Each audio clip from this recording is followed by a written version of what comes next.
Hello book lovers, and welcome back or welcome to Nat Cat's Bookish Cafe. Today I have 10 recommendations for your summer TBR.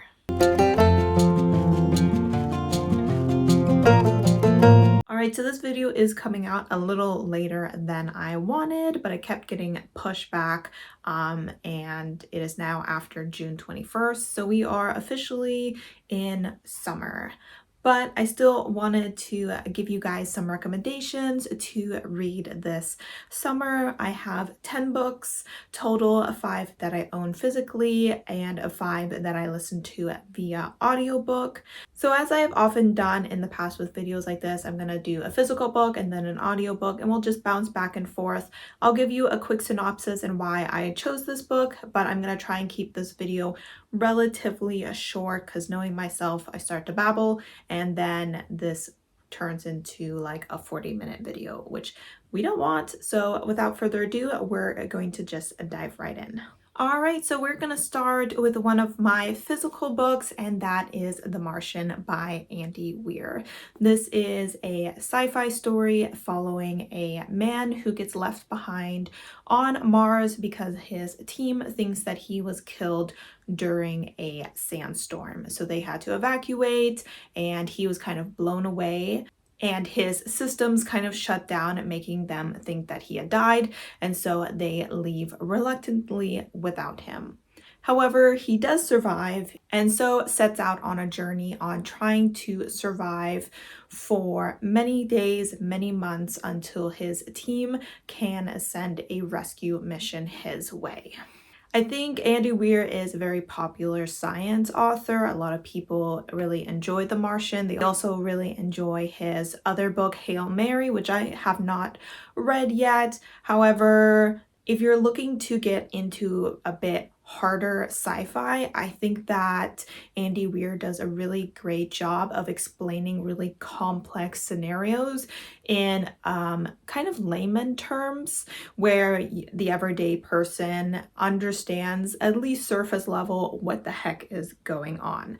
This book is definitely very science heavy and some may consider it somewhat slow paced. However, I thought that this book had a good amount of humor in it and that the pacing was relatively well done because every once in a while the author would throw in a life-threatening situation which would reinvigorate your love for this story. The reason I decided to choose this book is because it was kind of giving me the vibes that you get from those movies where someone is like abandoned on a kind of deserted island.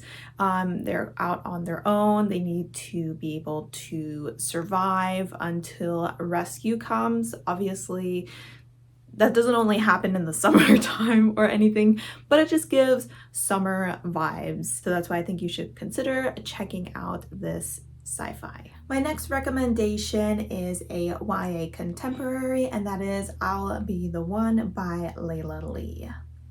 I honestly chose this book because of the talent competition aspect to it. My family back in the day would always sit down and watch So You Think You Can Dance during the summertime, and so when I was making this list, I obviously had to put this book on here. We are following Sky, and she is a girl who has been kind of judged most of her life for being fat.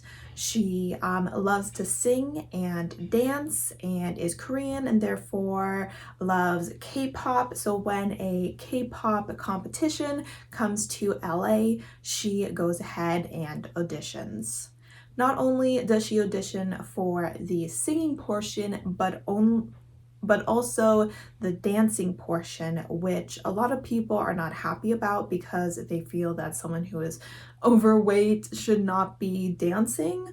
However, she sets out to prove them wrong, and because she's so talented, she does in fact get on to the show. There she meets Henry, who is a very popular online model of sorts. He comes from a very prominent family in the entertainment business, and he himself is trying to make his own path and kind of prove that he deserves the adoration that he gets from his fans. So he attends this competition to prove that he's not just a pretty boy, but that he is someone who has a lot of talent and a lot of passion.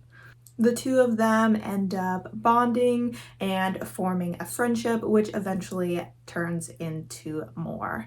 I just think that this is such a feel-good story, which sometimes is exactly what you want to read in the summertime. I also feel like the cover is giving major summer vibes with, you know, all those pastels and everything. We have a hot LA setting, we have a competition, we have a blossoming romance, and we also have some teenagers making friends, going out, having fun, which is exactly what happens in the summertime.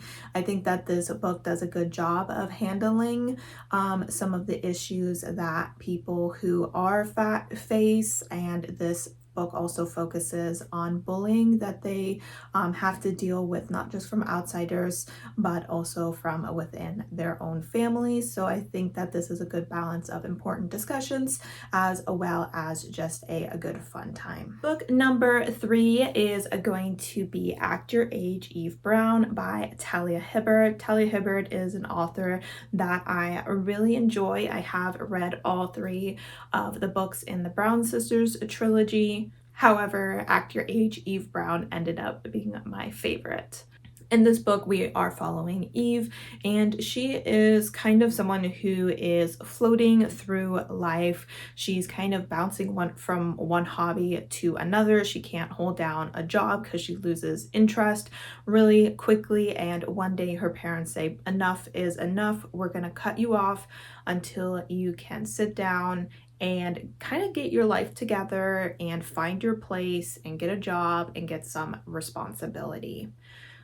She ends up kind of storming out of the house and taking a long drive, where she ends up in a small town. There she sees a help wanted sign at a small bed and breakfast and decides to just walk in and do an interview. There she leaves a very bad impression on the owner, Jacob. Not only is she the opposite of him, she is very loud and quirky and out there, and he is very stiff, very serious, someone who likes things done in a very particular manner. Also, she hits him with her car, which never endears you to anybody. However, due to his arm injury that he sustains from getting hit by a car, he's more desperate than ever to get help, so he decides to hire her out of desperation. There we see the two of them as they kind of work together in this bed and breakfast and start to bond. Both of these characters do have autism, and that is discussed throughout this story.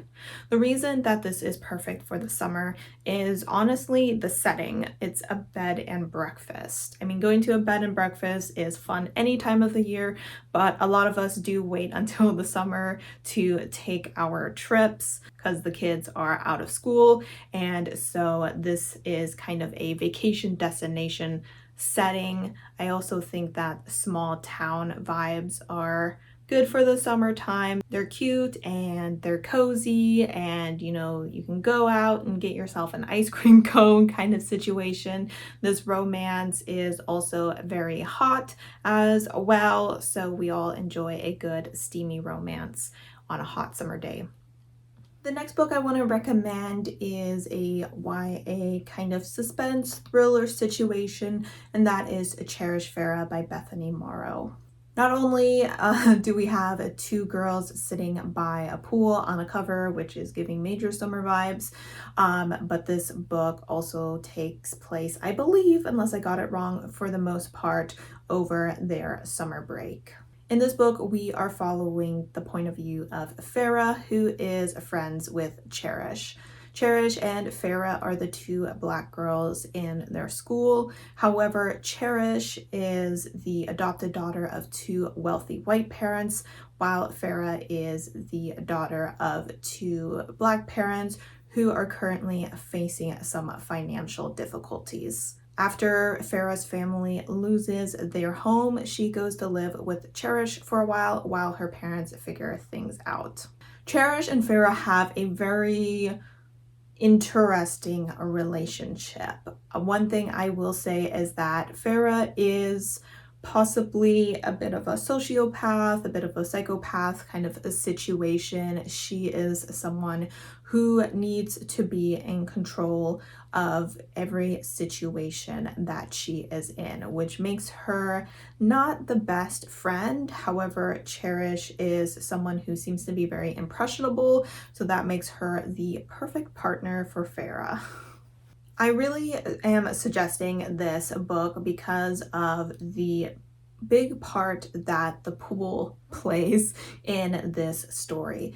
Like I said, Cherish and Farah have a very almost toxic relationship that is based heavily on trust, like almost over trusting each other, where they will hold each other under the pool and the other one will not struggle because they are showing that they are proving to the other person that they know that they will not let them die. So there's a lot of scenes of the two of them in the pool kind of performing this kind of messed up ritual between the two of them. And that is honestly the reason that I'm suggesting this. I also really do enjoy thrillers that are written by Black authors and don't think that they get enough credit a lot of times because they're kind of not seen as being in the horror thriller realm as much as white authors.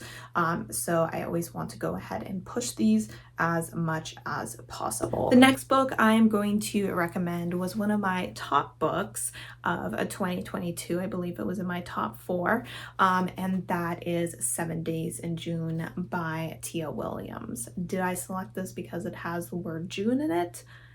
Yes, but also because I want people to read this book. This is a romance between Ava and Shane, and they spent 7 days together in June when they were young and then have been apart for quite a few years. However, both of them are authors and both of them write each other into their books. One day they end up reuniting at a conference, and Shane decides that he would like to be part of Ava's life again.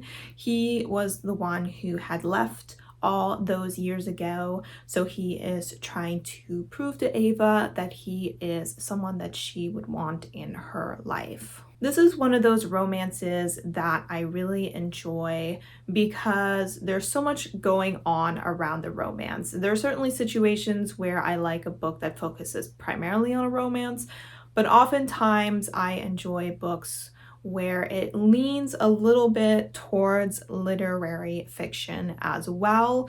Ava is a single mother. She's also suffering from a chronic illness. She has severe migraines that she gets. She's also at a stage in her career where she's kind of wanting to shift gears. She's been writing paranormal romance, but she's wanting to go more into the literary fiction side, I believe, where she wants to write stories that are inspired by her family's history.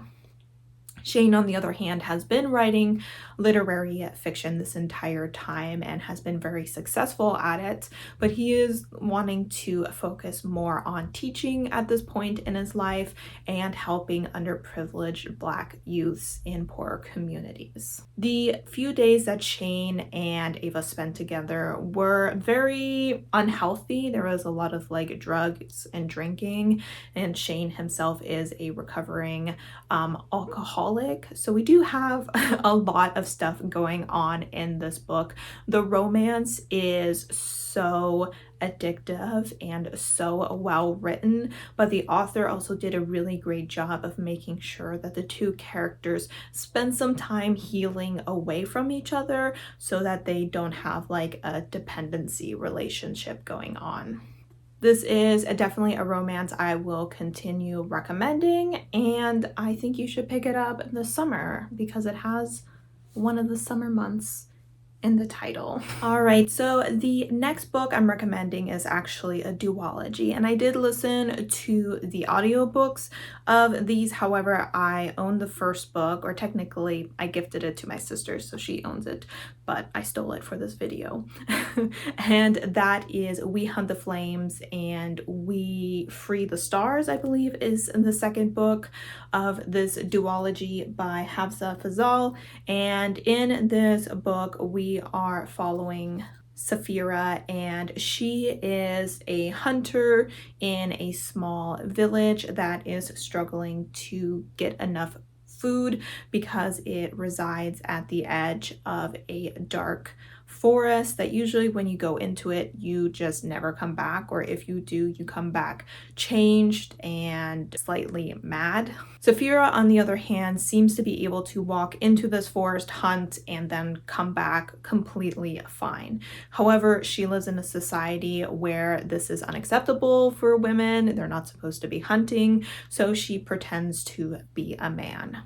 One day she is approached by a sorceress who tells her that she needs to travel to the other side of the forest in order to gain the scroll that gives instructions on how to bring magic back to this land.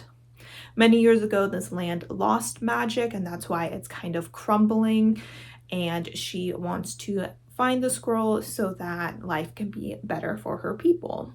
Unfortunately, someone else is out for this scroll as well, and their job is to follow her. And once she gains the scroll, they are to kill her and take the scroll to the Sultan, who I believe does not want magic to come back since he himself has access to magic, and him being the only one with magic gives him an unfair advantage to everyone else. This other person that is going after her is Nasir, and he is actually the prince. However, he also acts as the assassin for the emperor. When the two of them meet, Nasir and Saphira seem to have a pretty good connection, and he starts to question if he wants to continue to be his father's blade.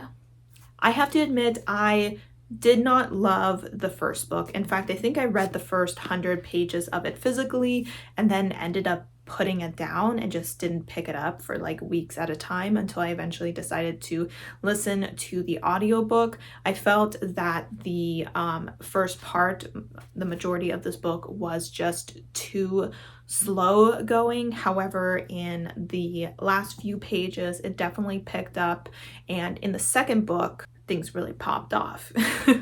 The second book was so good, which is why I am recommending this book. I really enjoyed the relationships that were formed throughout this book. I really liked the action sequences. I really liked the political intrigue that was occurring. And the reason that I'm suggesting it for a summertime read is because I believe this is kind of considered a desert fantasy. And when I think desert fantasy, I think hot weather, sun is high in the sky, and those hot weather vibes just make me think of summer, because here where I live, it's hot in the summer. I know in other parts of the world that is not the case. I am kind of basing this on what summer looks like here in the Northwest of America. But yes, I definitely think you should check out this series. If you, like me, were a little bit bored at the beginning of book one, I definitely suggest pushing through, because book two, I believe, was either an honorable mention or did make it onto one of my favorite books of the year last year, because it was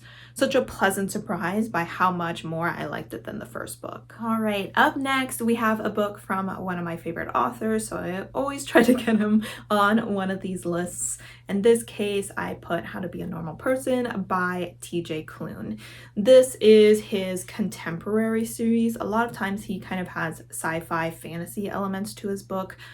These do not, which is probably why I put it on this list. In the summertime, I lean a bit more contemporary, literary fiction, historical than I do throughout the year. Obviously, I continue to read all genres That's just the kind of person I am. But recommendation wise, I definitely think that you should check this out. Once again, it has a small town setting.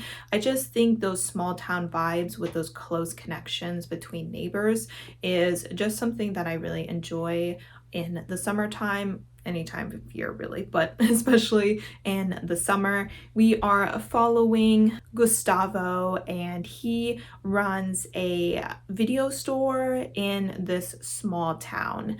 This is obviously set during a time where video stores are kind of dead due to the streaming networks that are popping up all the time. However, he also happens to own a large portion of the town, so he can financially afford to keep his video store. He's someone who is very particular about the way that his life goes. It doesn't outright say it, but I would say that he is somewhere on the autism spectrum.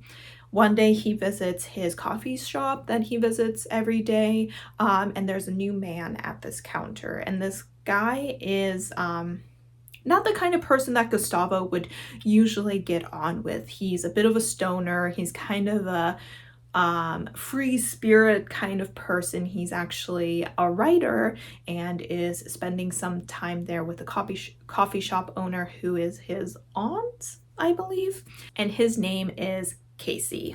And Casey takes a liking to Gustavo, so the two of them start hanging out together and actually forming a relationship. Now, Casey is asexual, so this book does have a sexual representation in it. So we kind of watch the two of them fall in love with no like really sexual aspect to the story.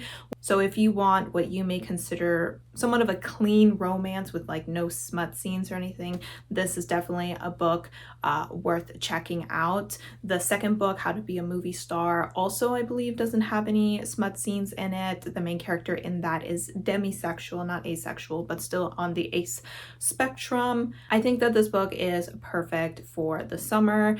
We have, the movie star. You just think of, going out on a warm summer night and picking out a movie to watch like you did when you were a kid, because I'm old enough that I remember movie stores, just barely, but I am.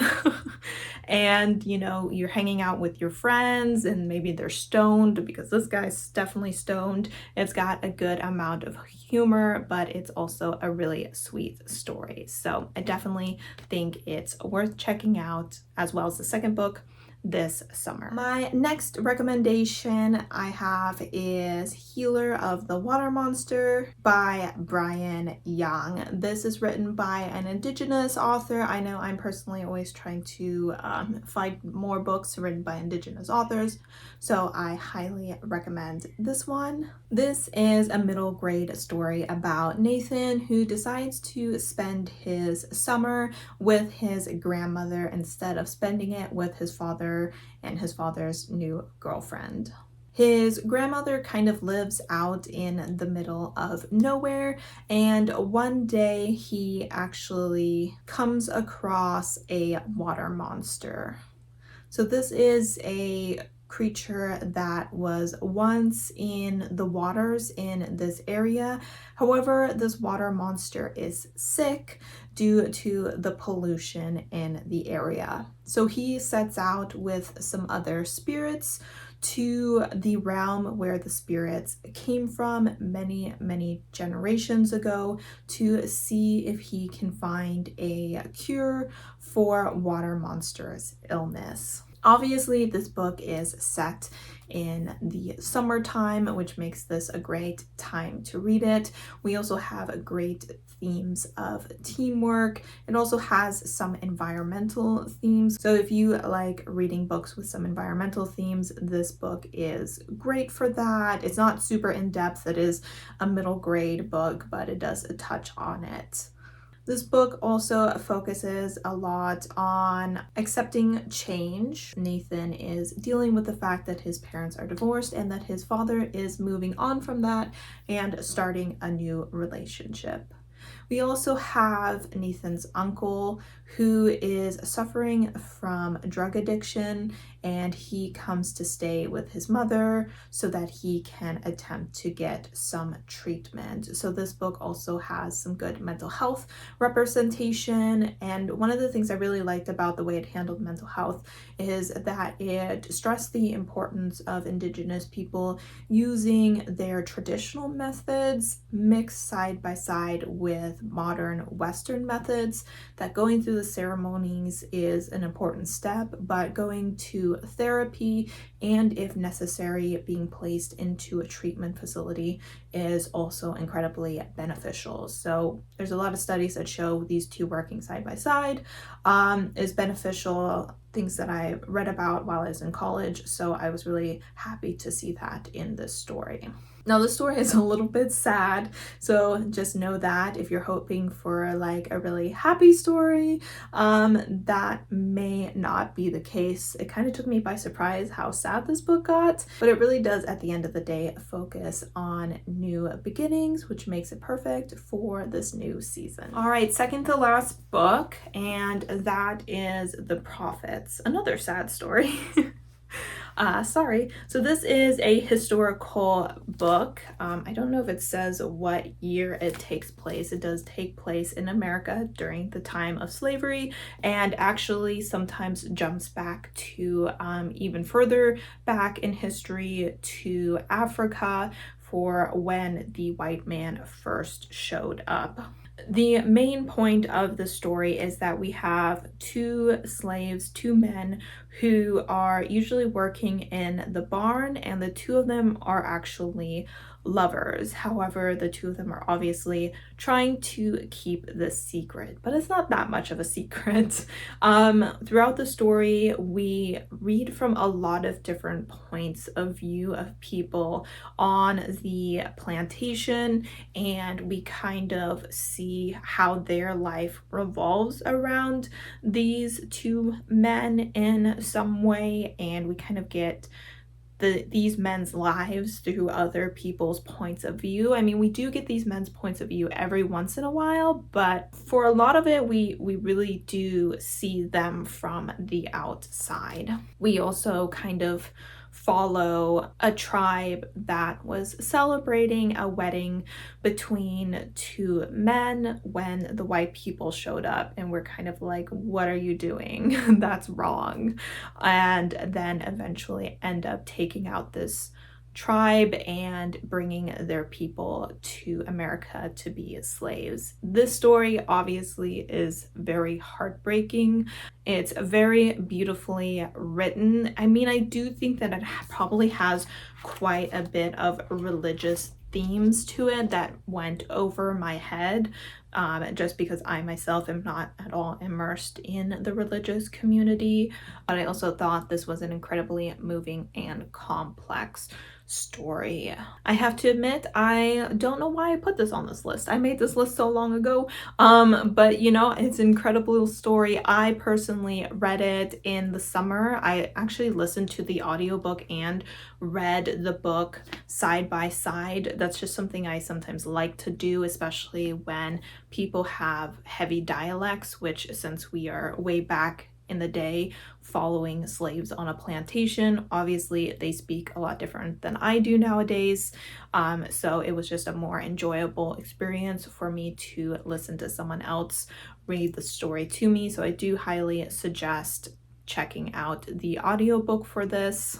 One of the reasons I like picking up heavier literary fiction during the summer is just because these themes can be very depressing, and reading it while it's sunny outside definitely helps prevent me from, you know, getting too much of a storm cloud over my head. So if you've been thinking about reading this book and are just worried that it will make you depressed, it probably will a little bit, but reading it in the summer when you're getting all that vitamin D will hopefully counteract some of that depression. All right, guys, and we are on to my final recommendation, and this one is actually a nonfiction that I thought was beautifully written. When it comes to nonfiction, I definitely want to make sure that the story has good writing, otherwise you get bored.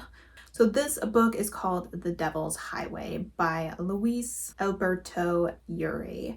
And this follows a group of Mexicans who illegally cross into America and end up getting lost in the desert. This story follows them on their journey, as well as follows some of the border patrol while they talk through kind of how Border Patrol works, as well as what happened once they found these men. Unfortunately, quite a few of them did end up dying, but a few of them were able to survive.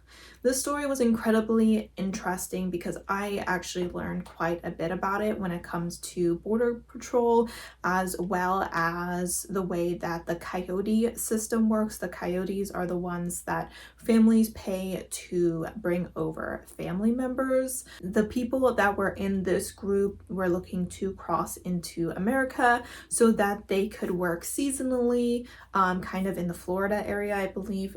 A lot of them were looking to work, and then they could send back money to their families so that their families could, buy furniture or uniforms for their kids to go to school. So most of these were not planning on staying in America. They were just hoping to go there temporarily to gain some money and then head on back. Unfortunately, they somehow got off track and ended up in this very hot desert for a very long time, running out of food and water. One of the reasons I really liked learning about the border control is because I'm someone who very much supports immigration, and so border control is very much presented to me as a villain. And I'm not saying in any way that I am now, team border patrol or anything, but learning about what they were doing and their methods was a bit eye-opening, and it really goes to show how important it is to always see both sides of the story. Because in this story, the author made sure that they presented information in a very unbiased way. They did a lot of research. They didn't present any one person as the villain. They didn't say, hey, these people shouldn't have tried to cross illegally, that's why they died. Or, hey, these coyotes are bad people, they're just doing it for the money and they're really irresponsible. Or, hey, border control, if they weren't so harsh on people looking to enter the US, people wouldn't need to go in illegal routes and they would have never been in this desert. He doesn't say any of that. He just presents the information. And when it comes to nonfiction books, it's really great to get such an unbiased view, especially with such a hot topic such as immigration and illegal border crossings and the dangers associated with that.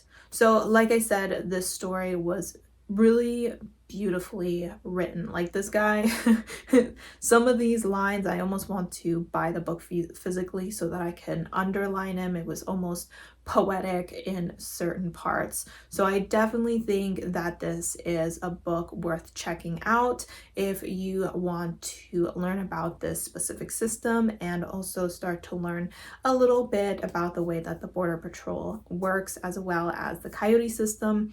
I think it's also very eye-opening to see why people cross the border and why they're willing to take those chances, and really see how desperate the people in Mexico or even other countries have to be in order to make this trek. So if you're looking for a nonfiction book, definitely consider this one. All right, guys, those are my 10 recommendations for you to pick up this summer, or really any month if you don't get around to it in the next 3 months or more, 2 months at this point.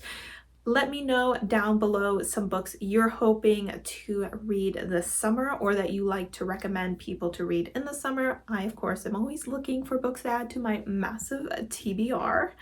Thank you, as always, for supporting my channel by watching my videos, and I hope to see you next time. Bye!